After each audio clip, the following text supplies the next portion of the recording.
आज हम लोग अल्कोहल यूज डिसऑर्डर और उसके मैनेजमेंट के बारे में बात करेंगे। जैसे कि हम लोग जानते हैं कि नशा एक सामाजिक बुराई होने के साथ-साथ एक रोग है। एक नशा अपने आप में एक रोग है। नशा कई प्रकार का होता है जिसमें अल्कोहल सबसे प्रमुख रूप से पेय पदार्थ है जो कि यूज़ किया जाता है। अल्कोहल वेरियस फॉर्म्स में हम लोग समाज में यूज़ करते हैं, जिसमें कि ब्रीज़र, बियर, विस्की, ब्रांडी, वाइन और सबसे नवीनतम रूप में आता है। और अल्कोहल किसी भी फॉर्म में हो वो उतना ही नुकसानदायक होता है। आमतौर पे ये लोग बोलते हैं कि हम तो केवल बियर ही पीते हैं, हम तो कोई अन्य नशा नहीं लेते हैं, हम केवल ब्रीज़र कभी-कभी ले लेते हैं। लेकिन जब भी हम लोग किसी भी नशे की बात करेंगे तो कुछ मुख्य बिंदुओं पे ध्यान देंगे। सबसे प्रमुख बिंदु उसमें से है टॉलरेंस का। टॉलरेंस एक ऐसी प्रॉपर्टी होती है किसी भी नशीले पदार्थ की कि हम एक मात्रा में उस नशीले पदार्थ को लेते हैं तो हमें एक प्रकार का आनंद प्राप्त होता है। उतना ही आनंद प्राप्त करने के लिए हमें धीरे-धीरे नशे की डोज़ को बढ़ाना पड़ता है। लोग ना चाहते हुए भी, जैसे कि हम लोग देखते हैं कि नशा कोई व्यक्ति पहली बार में ही बहुत ज़्यादा नशा नहीं करने लग जाता है। पहली बार जब शुरुआत होती है तो थोड़ा-थोड़ा नशा करना शुरू करता है। फिर धीरे-धीरे बढ़ते-बढ़ते इतना बढ़ जाता है कि वो उसके कंट्रोल से बाहर हो जाता है। तो हमें सबसे पहले ये ध्यान रखना है कि नशा किसी भी मात्रा में नुकसानदायक हो सकता है। दूसरी प्रॉपर्टी होती है विथड्रॉल। मान लीजिए कोई व्यक्ति नशा ले रहा है, लंबे समय से नशा ले रहा है और उसको एकाएक उसने सोचा कि अब हमें छोड़ देना चाहिए या किसी कारणवश नशा नहीं मिल पाता है तो उसे विथड्रॉल सिम्पटम्स होने लग जाते हैं। विथड्रॉल सिम्पटम्स भी 2 प्रकार के हैं, complicated withdrawal, uncomplicated withdrawal. Uncomplicated withdrawal में जो अल्कोहल में की बात कर रहे हैं आज हम लोग, तो अल्कोहल में जो मुख्य रूप से लक्षण होते हैं वो नींद ना आना, उलझन, घबराहट, बेचैनी होना, गुस्सा, चिड़चिड़ापन होना, ये सब लक्षण हो सकते हैं। कॉम्प्लिकेटेड विथड्रॉल में दौरे आ सकते हैं, मिर्गी के दौरे होना और कभी-कभी इंसान साइकोसिस में अर्थात रियलिटी से कॉन्टैक्ट लूज़ कर जाता है, उसके कानों में आवाज़ें आने लग जाती है, अजीबो-गरीब व्यवहार करने लग जाता है। ये सब हो सकता है। तो अब तीसरी प्रॉपर्टी होती है इनएबिलिटी टू कंट्रोल यूज। जैसे कि पहले भी हम बात कर चुके हैं, धीरे धीरे नशा जब बढ़ने लग जाता है तो इंसान पहले तो सोचता नहीं, हम तो कंट्रोल्ड वे में लेते हैं भाई, हम केवल शादी में लेते हैं, हम केवल पार्टी में लेते हैं, हम केवल जब फ्रेंड्स के साथ बैठते हैं तब ले लेते हैं। लेकिन धीरे धीरे ये नशा इतना हो जाता है, इंसान अकेले लेने लग जाता है, बढ़ते-बढ़ते इंसान डेली लेने लग जाता है, तो उसका नियंत्रण नहीं रह पाता। वो चाहता है कि हम ना लें, लेकिन ले नहीं, उसको छोड़ नहीं पाता, उसका नियंत्रण नहीं रह जाता। अब प्रॉपर्टी आती है क्रेविंग की।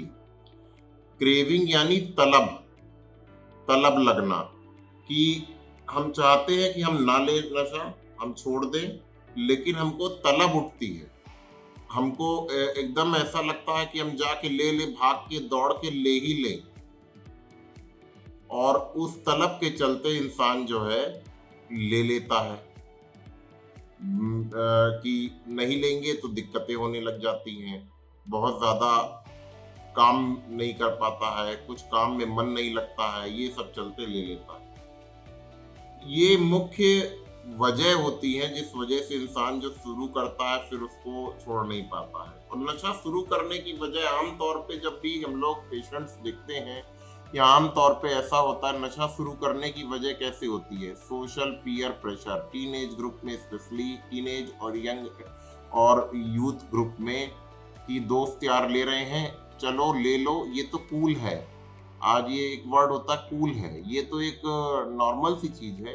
अरे हम कौन-सा कह रहे हैं कि आप रोज़ लीजिए, आप आज ले लीजिए, कभी-कभार तो चलता है ये सब चीज़ें। एन्जॉयमेंट के लिए, एंटरटेनमेंट के लिए, मनोरंजन के लिए आप तो न्यू ईयर है, ले लीजिए। तो इस प्रकार की चीज़ें समाज में प्रेशर, लेकिन हमें अपने लिए असर्टिव होना पड़ेगा। हमें बोलना पड़ेगा कि भई ये सब चीज़ें हम नहीं लेंगे क्योंकि इससे नुकसान होता है, या जो चीज़ें इससे गड़बड़ियाँ होती हैं हम नहीं लेंगे। एक चीज़ ये हो गई। अब उसके बाद हम लोग अब बात करते हैं अल्कोहल से होने वाले नुकसान के बारे में। अल्कोहल जो यूज़ करते हैं उनसे क्या-क्या नुकसान है।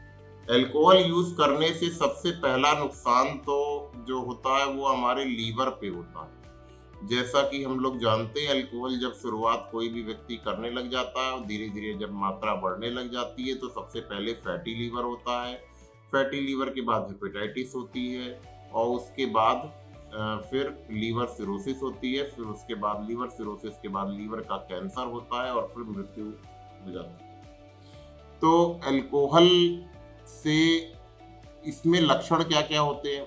लक्षण होना, भूख ना लगना, उल्टी होना, धीरे-धीरे इसोफेगल वेरिसेस बन जाते हैं, वो फट जाते हैं तो खून की उल्टी होना और शरीर निढाल पड़ जाना, शिथिल पड़ जाना, काम में मन ना लगना, बेचैनी रहना, सुस्ती रहना, पड़े रहना। कभी-कभी एन्केफेलोपैथी जब हो जाती है लोगों में तो दूसरे लोगों को पहचान नहीं पाते, समय, जगह और लोगों का ज्ञान नहीं रह जाता, उनको पहचान नहीं रह जाती है। ये चीज़ें होती हैं मुख्य तौर पर। उसके अलावा अल्कोहल अन्य अंगों में भी जो है नुकसान पहुंचाता है बॉडी के, लेकिन मुख्य तौर पर लीवर में नुकसान पहुंचाता है। और अल्कोहल जो हमारी प्री एग्जिस्टिंग और जो बीमारियां होती हैं, जैसे कि जो क्रॉनिक इलनेसेस होती हैं, जैसे फिजिकल इलनेस में डायबिटीज़ है, थायराइड है, हाइपरटेंशन है, इनमें भी बढ़ोतरी कर सकता है। उसके अलावा जो लोग पहले से मानसिक रोग से ग्रसित हैं, उनको अल्कोहल ले रहे होते हैं तो वो वर्सन हो जाते हैं, यानी कि और गड़बड़ा जाते हैं। चाहे दवा ले रहे हों तब भी गड़बड़ा जाते हैं। और जो लोग मानसिक रोग से पहले से ग्रसित हैं और नशा लेते हैं, उनका नशे का सेवन बढ़ जाता है, क्योंकि नशे को वो लोग सेल्फ मेडिकेशन के तौर पर यूज करने लग जाते हैं। अब हम लोग आते हैं कि तो अब इसके बाद ये तो शारीरिक दुष्प्रभाव हो गए, सामाजिक दुष्प्रभाव भी होते हैं। समाज में अल्कोहल को लेकर के ये मान्यताएं, हमारे समाज में ये अल्कोहल जो व्यक्ति पीता है वो व्यक्ति गड़बड़ होता है, वो सही नहीं होता है, काम सही से नहीं कर पाता है, उस पर विश्वास नहीं करा जा सकता है। तो अल्कोहल से सामाजिक प्रॉब्लम्स भी आती हैं, हम समाज में एडजस्ट करने में दिक्कत होती है, समाज में हमारी मतलब कह सकते हैं हमारी स्थिति उतनी अच्छी नहीं रहती है। उसके अतिरिक्त हम लीगल प्रॉब्लम से फंस सकते हैं। जो अल्कोहल लेते हैं वो किसी न किसी अल्कोहल को पाने के लिए, अगर हमारे पास पैसा नहीं है तो हम चोरी चकारी और लोगों से उधार लेना, इतना उधार ले लेना जो चुकता ना कर पाना, फिर उससे जो है क्राइम में बढ़ोतरी होती है, क्रिमिनल एक्टिविटीज़ में बढ़ोतरी होती है। तो ये सब चीज़ें भी ध्यान देने योग्य हैं। उसके अलावा अल्कोहल के नशे में व्हीकल्स चलाते हैं लोग, गाड़ियाँ, बाइक चलाते हैं और उनसे एक्सीडेंट्स होने की संभावनाएं बढ़ जाती है, उनसे अलग प्रकार के शारीरिक और मानसिक दुष्प्रभाव होते हैं। तो ये मुख्य चीज़ें हैं जो अल्कोहल से होने वाले दुष्प्रभाव, जो कि हमें जानना चाहिए, जिससे कि हम इससे बचने के लिए भरसक प्रयास कर सकें। अब दूसरे में अब आता है कि अब इसको हम छोड़ना, अगर कोई व्यक्ति चाहता है तो कैसे छोड़े। छोड़ने के लिए देखिए, इसकी भी स्टेजेस होती हैं, pre contemplation, contemplation, maintenance, रेमिशन, relapse. Contemplation phase में जो रोगी होता है वो मानता ही नहीं है कि हम कोई नशा लेते हैं, वो कहता है हम तो बिल्कुल कोई नशा नहीं लेते हैं, या लेते हैं कभी कभार, उससे कोई नुकसान नहीं होता है। कंटेम्पलेशन फेज में रोगी को ये लगने लग जाता है कि हम नशा ले रहे हैं और इसको जो है हमें छोड़ना है। उसके बाद फिर वो इलाज कराने आता है, डॉक्टर के पास आता है और उसको छोड़ने का प्रयास करता है। अब इसके इलाज में क्या क्या होते हैं, मुख्य तौर पर कुछ पहले तो हम लोग डिटॉक्सिफिकेशन करते हैं, जो अल्कोहल बॉडी में है उसको उससे डिटॉक्सिफाई यानी कि बॉडी को शुद्ध करते हैं, क्लीन करते हैं। उसके बाद आता है मेंटेनेंस फेज में, फिर हम लोग कुछ दवाइयाँ शुरू करते हैं जो कि डिटरेंट एजेंट भी होते हैं, और उसके अलावा एंटी क्रेविंग जो तलब को रोकते हैं, और ऐसी भी दवाइयाँ होती हैं जो अल्कोहल लेने से दिक्कत पैदा करती है, जिसके डर से अल्कोहल व्यक्ति छोड़ता है।